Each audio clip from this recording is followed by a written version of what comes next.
না আটা, না ময়দা, না চাল বাটা। খুবই ঝটপট, মাত্র 5 মিনিটে কোনো ধরনের চাল বাটা বা চাল ভেজানোর ঝামেলা ছাড়াই নরম তুলতুলে সরু চাকলি পিঠা। আমাদের প্রায় সবার ঘরে কিন্তু সরু চাকলি পিঠা সকাল বা বিকেলের খাবারে বানিয়ে থাকি। তাহলে চলুন দেখে নিই এই recipe. Hello viewers, welcome back to my channel PB kitchen show. সবার প্রথমে আমরা এই সরু চাকলি পিঠার সাথে এই কাঁচা শসা দিয়ে দারুণ মজার একটি রেসিপি তৈরি করব। খুবই ঝটপট হয়ে যায় এই রেসিপিটি। মাত্র 5 মিনিট সময়ে কিন্তু চাকলি পিঠা আর এই শসার রেসিপি একদম রেডি করে ফেলতে পারবে। তাহলে চলো দেখে নিই এই রেসিপি। সবার প্রথমে আমরা একটা শসাকে এভাবে ছুলে নেব। শসাটার থেকে খুব ভালো করে খোসাটা ছাড়িয়ে নিয়েছি। এবার আমাদের যতটুকু শসার প্রয়োজন হবে ঠিক ততটুকুই নেব। তোমরা শসার পরিমাণটা কম বেশি রাখতে পারো। তারপর এভাবে ছোট ছোট টুকরো করে কেটে নিতে হবে। শসাটাকে খুব ভালো করে কেটে নিয়েছি।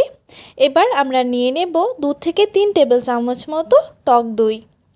আমি কিন্তু এই টক দই থেকে জলটা ঝরিয়ে রাখিনি, জলটা সহকারেই আমি টক দইটা নিয়েছি, কারণ আমি এটা একটু পাতলা করেই করব। তোমরা চাইলে কিন্তু এই জলটা পুরো ঝরিয়ে নিতে পারো। তারপর এর মধ্যে দিয়ে দিলাম কেটে রাখা শসার টুকরো। তারপর দিয়ে দেব হাফ টেবিল চামচের থেকেও কম একটু মৌরি, ভেজে রাখা মৌরি। এই রায়তার মধ্যে কিন্তু ভেজে রাখা মৌরির ফ্লেভারটা খুব ভালো লাগে। তারপর দিয়ে দেব স্বাদ অনুযায়ী খুব সামান্য পরিমাণ একটু নুন। আমি যেহেতু এখানে টক দই নিয়েছি তাই দিয়ে দেব খুব সামান্য পরিমাণ একটু চিনি। এই চিনিটা দেওয়ার ফলে কিন্তু এই রায়তার মধ্যে একটা সুন্দর ব্যালেন্স আসবে। তারপর দিয়ে দেব হাফ টেবিল চামচের থেকেও কম একটু রেড চিলি পাউডার। আর তোমরা যদি ঝালটা খেতে পছন্দ করো তাহলে কিন্তু এখানে গোলমরিচ গুঁড়ো ব্যবহার করতে পারো। তারপর এই সব ইনগ্রিডিয়েন্টসগুলোকে মিশিয়ে নেব। এই সরু চাকলি পিঠার সাথে কিন্তু এই রায়তা খেতে অসাধারণ লাগে। তোমরা অবশ্যই একদিন ট্রাই করে দেখো। সব উপকরণগুলো মিশিয়ে নিলে কিন্তু একদম ঝটপট তৈরি হয়ে যাবে আমাদের রায়তার রেসিপি।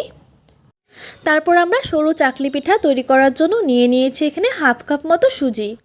সাধারণত আমরা এই চাকলি পিঠা কিন্তু চাল দিয়ে বানিয়ে থাকি, কিন্তু চালটা যদি ঠিকমতো না ভেজানো হয় তাহলে কিন্তু এই সরু চাকলি পিঠাগুলো ফেটে যায় আর শক্ত হয়, সেটা খেতে ভালো লাগে না। কিন্তু এভাবে সুজি দিয়ে তৈরি করলে একদম নরম সফট হবে। প্রথমে আমরা এই সুজিগুলোকে মিক্সার গ্রাইন্ডারে সামান্য পরিমাণে একটু জল দিয়ে গ্রাইন্ড করে নেব। খুব কম সময়ের মধ্যেই কিন্তু হয়ে যাবে। এখানে কিন্তু সুজিটাকে ভেজানোর কোনো প্রয়োজন নেই। সুজিটাকে খুব ভালো করে মিক্সার গ্রাইন্ডারে গ্রাইন্ড করে নিয়েছি। আমার এই হাফ কাপ সুজিতে কিন্তু হাফ কাপের থেকে একটু বেশি আর 1 কাপ থেকে একটু কম জল লেগেছে। আমি তোমাদের এই সুজির কনসিস্টেন্সিটা দেখিয়ে দিচ্ছি ঠিক কেমন রাখতে হবে। সাধারণত আমরা যে চাল বাটা দিয়ে সরু চাকলি পিঠা তৈরি করি ঠিক তেমনভাবে রাখলে কিন্তু হবে। তারপর এর মধ্যে দিয়ে দেব স্বাদ অনুযায়ী নুন। তোমরা চাইলে কিন্তু এখানে নিজস্ব কিছু ফ্লেভার অ্যাড করতে পারো। যদি একটু মিষ্টি মিষ্টি খেতে পছন্দ করো তাহলে চিনি ব্যবহার করতে পারো। একটু ঝাল ঝাল খেতে পছন্দ করলে লাল মরিচের গুঁড়োও কিন্তু ব্যবহার করতে পারো। আমি এই নুনটাকে খুব ভালো করে মিশিয়ে নিচ্ছি। তারপর আমরা গ্যাসে বসিয়ে দিয়েছি একটি প্যান ও তাতে দিয়ে দেবো খুব সামান্য পরিমাণে একটু তেল। তেলটাকে খুব ভালো করে স্প্রেড করে নিতে হবে প্রথমে। এই সরু চাকলি পিঠাতে কিন্তু তেলের একদমই প্রয়োজন হয় না। তোমরা চাইলে কিন্তু লোহার তাওয়াতেও করতে পারো, কিন্তু ননস্টিকের প্যানে করলে খুব ভালো হয়।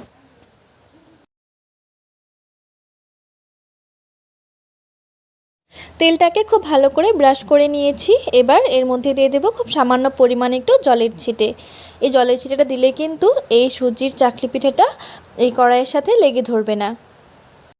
জলটা সম্পূর্ণ শুকিয়ে গেলে আমরা যে সুজির ব্যাটারটা তৈরি করে রেখেছিলাম সেখান থেকে সুজির ব্যাটার নিয়ে এভাবে একটু হালকা হাতে স্প্রেড করে নিলেই কিন্তু হয়ে যাবে, খুব ইজিলি হয়ে যায়।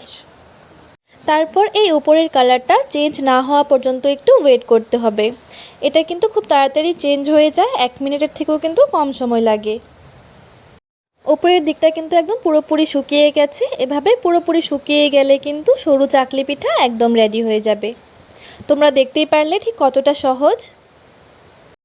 এই সম্পূর্ণ ভিডিওটি দেখার পর যদি তোমাদের এই ভিডিওটি ভালো লেগে থাকে তাহলে অবশ্যই আমার চ্যানেলটিকে সাবস্ক্রাইব করে ভিডিওটিতে একটি লাইক করে দিও।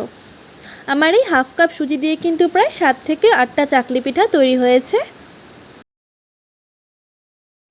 একদম সফট তুলতুলে হয়েছে দেখো, আর ভেতরটা কিন্তু একদম কাঁচাও থেকে যায়নি। তোমরা কিন্তু এই চাকলি পিঠা যে কোনো সস, চাটনি বা তরকারির সাথেও খেতে পারো, অসাধারণ লাগে। কিন্তু এই রায়তার সাথে একবার খেয়ে দেখো, অসাধারণ লাগবে খেতে। ভিডিওটি শেষ পর্যন্ত দেখার জন্য ধন্যবাদ।